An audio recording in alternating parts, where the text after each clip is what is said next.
Hello and welcome back to RareRoo Crafts. So this is part 2 of my autumn bunting. As you can see, I have already created the first pennant. While the part 1 of the video was uploading, I thought I'd have a go at doing the first one. A, it gives me a bit of an idea of where I'm heading, and B, this sentiment bit was a little bit tricky. It was made more tricky by the fact that I lost my W, and I ended up having to go and cut another one, which was a bit of a pain because, as I said, it was layered 3 times, and then it's got about 4 layers of heat embossing on it. So yeah, I had to do all that again just for the W. However, I suppose the good thing is, if that had have been a shop bought sentiment, I would have had to have bought the whole sentiment again. So I suppose that's the bonus of making your own embellishments. So as you can see on this pennant, I've layered it up with the rosette, some of the autumnal wreaths in the background, one of the doilies. I've then put the sentiment on. I've got a couple of the images from Julia's collection just here, and then I've added some of the embellishments, the leaves, flowers, and things like that all around. I am using my hot glue gun to glue all this down because it's quick, you know, it's an instant bond, and it just makes it easier when you're working on a project like this. So that's the first pennant, and that's the one that's going to go in the middle of my string of bunting. So let's start on some of the others. Now I probably won't do all of them on camera because it is a bit lengthy, messing about trying to decide what bits you want where, but we'll crack on and sort of see where we get. So first bits, I think I'm going to do oh, it's hard to decide. I think I will do the brown on the gold, and pop that in the middle like that, and we'll put up the white doilies on these ones, and we'll put the gold doilies on the white rosettes. That's it. That makes sense. Makes sense to me anyway. So all I'm going to do to start with is I like to just pop things up a little bit. It gives it, again, it sort of gives it that dimension and makes it a little bit more interesting. Now, what I use to pop things up, especially when I've got lots to do, is packaging. I use my cat food boxes because they're just the right thickness, and as I said on my haul video, they're really quite lightweight, so they don't add too much bulk. So all I do is just cut roughly what I want. You're not going to see this anyway, so it really doesn't matter what shape or size or any of that. You just want it there to sort of lift up what it is you're doing. So as you can see, I've just popped on a layer of the card, and then I'm just going to hot glue gun that into sort of the centre of the pennant. Now, if you've got a good hot glue gun, you do have just a few seconds while the glue's really hot still where you can just sort of manoeuvre it about, and then after a couple of seconds it'll properly grab, and then that'll be that. So I want my wreath like that, in the middle of there, so you'll only see a little bit of the wreath, and often that's the way when you're doing any sort of mixed media or sort of collage type piece of work, you often won't see the whole of the element. However, you do get the bits poking through. So if I just bring in this one, you can see that you've got just bits of that wreath poking out from behind the doily, and it just adds that little bit of dimension, which obviously I really like because I talk about it a lot. So I'm going to pop this up. Yeah, one layer will do. So all I'm doing is layering this, and that's what this part of this is all about really. It's just about layering up what your elements. So as you can see on the cream doilies, I have inked all around the edges, and I've used fossilised amber from the Distress Ink range to do that. It just gives it a little bit of shading, and And I don't glue everything down. I tend to just put a bit of glue in the middle or at the bottom, because A, it gives the piece a bit more movement, but also I can then tuck things in behind the doily, behind this layer. So I think what I'm going to do is I'm going to put my foxes on the cream doilies, and I'm going to put my girls on the gold doilies. Now you will get to know over time that I've got quite an organised, ordered mind, and I do like symmetry. So I will often, if I'm doing a project like this, you'll find that, you know, if things will be done in equal numbers, and I will sort of try and get that symmetry in the project. So again, I've just popped a little bit of card on my little fox here, and he's going to go in the middle there. So then it's a case of looking through the tray of all my embellishments and deciding what I want. Now on the other piece, I found that a larger cluster in one corner, a cluster down at the bottom, and a smaller cluster in the other gave that nice sort of visual triangle effect that I like. So I'm just going to start having a look and sort of playing about with the bits and pieces that I've got. So I have noticed that on the pine bough ones, I haven't actually inked those. These are leftovers from last Christmas, and I'd obviously just cut them all and pop them straight into the bag. So I am just inking these up just before I pop them in, and I do think that these are just a fraction too big really for this project, so I am cutting them. So all I'm doing is sort of finding a good place to cut, so that gives me one element, and then I've got this big long one which I won't want that much, so I'll just trim a bit off the bottom there.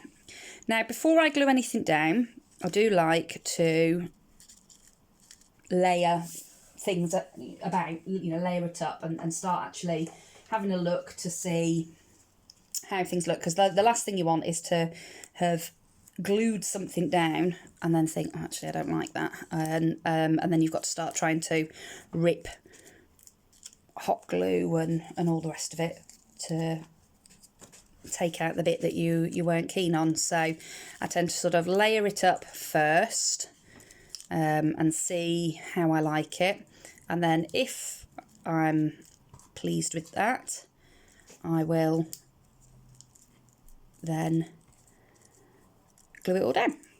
As you can see, I'm concentrating, so I can't talk and concentrate, it turns out. So what I think I'll probably do is I will carry on trying things, laying things up and sort of seeing how they go. I'll record it as I'm doing it, and then at the end we'll have a look. I'll probably put this middle section on speed up once I've worked out how to do it, because obviously there's going to be lots of trial and error and trying bits here and there. So it might take a little bit of time. So we'll do that, and I'll meet you back at the end to have a look at what we've created.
4 hours and 5 glue sticks later and I'm done. and I still have all of this left. Not many of the accessories and things from the Digi stamp set, but lots of the flowers and the greenery, and absolutely tons of the autumn leaves left. So plenty there to make another autumn project, and if I don't make another autumn project this year, I will just pack this away and bring it out next year, and that will make projects next year just that little bit quicker. So this was the first pennant that I made. So obviously I've got the rosette in the back there, a flower cluster and some of the berries up here, pumpkin, some of those leaves, a couple of the little images from Julia's stamp set there, and then just some more of the accessories. I then have embellished here and there with some bling dots and flat back pearls, that sort of thing. So that's going to be my middle one. So if we look at the foxes first, this one is Nutmeg. This one's very cute. Nutmeg, I made it look like Nutmeg was chasing this little leaf here. I've put a little pumpkin and a fir cone and some greenery up there. On all of the pennants, I have put in one corner, I've just put some of the autumn leaves. And then we've put this little flower cluster down the bottom there, with one of the little images that's from Clove Gardens, that little one there. So that's that one, and I love all of these, and I find it really hard to choose a favourite, if I'm honest.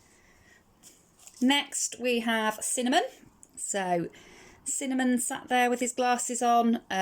I've done flower cluster up in the top left this time. This is one of the flowers from Clove Gardens down at the bottom there, and then we've got some leaves and one of the little toadstools and one of the little cowslip type things in the background there. Then we have this little fellow, and this is Ginger. Ginger is obviously sat again on the rosette with the little wreath in the background there, the doily, flower cluster, and on this flower cluster up in the top I have put one of those 3D foam mushrooms, little cluster of those lovely pumpkins down the bottom here, and again some of the leaves and some of the gems. This is probably my least favourite of all of them, but I think that's because I'm not overly keen on the way that I coloured Vanilla. This is Vanilla the Fox, and I think it just went a little bit too dark. And it just not my favourite. But I still like it, and it's, you know, definitely worth putting it up on the bunting. So again, I've done the cluster up in the top corner. Add a little mushroom in it this time. The foam berries were just a little bit, you'll have seen me struggling with it on the video, trying to get it to lay the way that I wanted to. So in the end, I just cut it in half, and put half there and half there, and actually that worked really well, and it laid exactly how I wanted it to. A little metal piece here, and just popped one of the roses on top of that, and again a little cluster of autumn leaves. Then we've got the ladies. So first of all, we've got Pumpkin Spice. Now, I've put all of the ladies are on the, they were gold rosettes, which actually you ended up not being able to see any of the rosette. But you can see obviously the trim that's coming out the side of that. The lighter brown wreath that's all been inked on the edges, and then the gold doily in the middle. Flower cluster, again up in the corner, just put some stamens in, some of those embossed skeleton light leaf type ones, leaves up in the corner there, and I did put one of the toadstools on this one. Obviously Pumpkin Spice all coloured up in her finery in the middle there, and I've added some words to the pennants that have got the ladies on. So this one says be creative, and just pulling off my glue strings. And then down the bottom here we've got pumpkins and mushrooms, and again leaves. I absolutely love mushrooms. I'm really pleased that I've got a project that I can legitimately use them on. So this one is a warmed cardamom. That's who this lady is. Quite a busy one, this one. I just didn't seem to know when to stop with this one. Probably could have done with a little bit less up in that cluster there, but that's okay. I'm okay with that. Down on the bottom here, we've got one of the little like dandelion clock things flying away. And some of the pearls, as with the other ones. This one is Anise Oakley. She's one of my favourites from the collection. I just think she's so pretty and flowy, and I really enjoyed colouring her. And she is gorgeous, which is why she got the word gorgeous. So again, I've put a little cluster up in this corner, and you can see that one of the flowers there is just from the collection is just peeking out over the top there.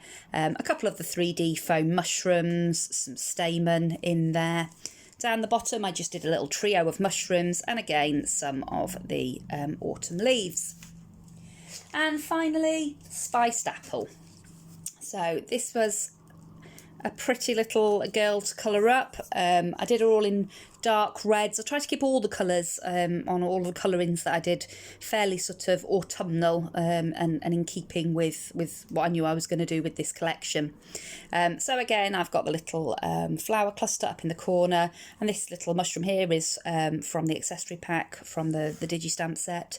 A little trio of the pumpkins there, and some of the leaves, and some of the gems here and there, and this one says happy day. So all that's left for me to do with these now is to string them all and pop them up on the wall in my craft room. I'm hoping that I'll have the opportunity to do that tomorrow, in which case I will then take some photos and pop them up on my Instagram account, and if I remember, when I do another YouTube video, I will try and sort of do an opening shot with the bunting up in place. So if you like this video, I'd really appreciate a thumbs up.